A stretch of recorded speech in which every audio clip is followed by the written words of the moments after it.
The Knowledge of God by Ernesto Joseph Sandoval. When someone asks me to explain how God exists, I often begin with this.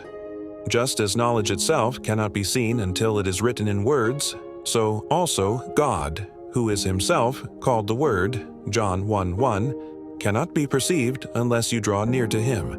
Knowledge doesn't cease to exist simply because you have not yet pursued it, and neither does God. The reason people fail to find him is the same reason people remain ignorant of truth. They refuse to seek.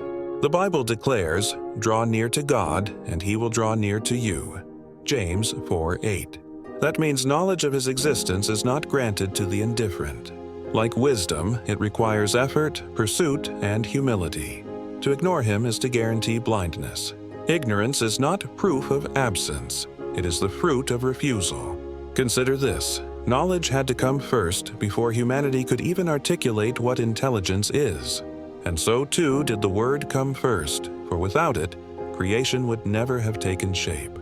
In the beginning was the Word, and the Word was with God, and the Word was God. John 1:1.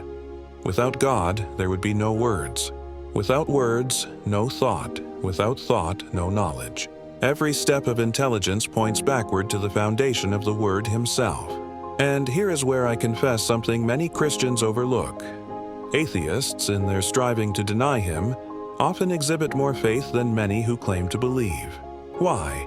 Because disbelief requires relentless effort to gather facts, marshal arguments, and cling to conclusions that resist the very evidence of creation, shouting his glory. Romans 1:20. It is harder to believe there is no God than to believe there is one.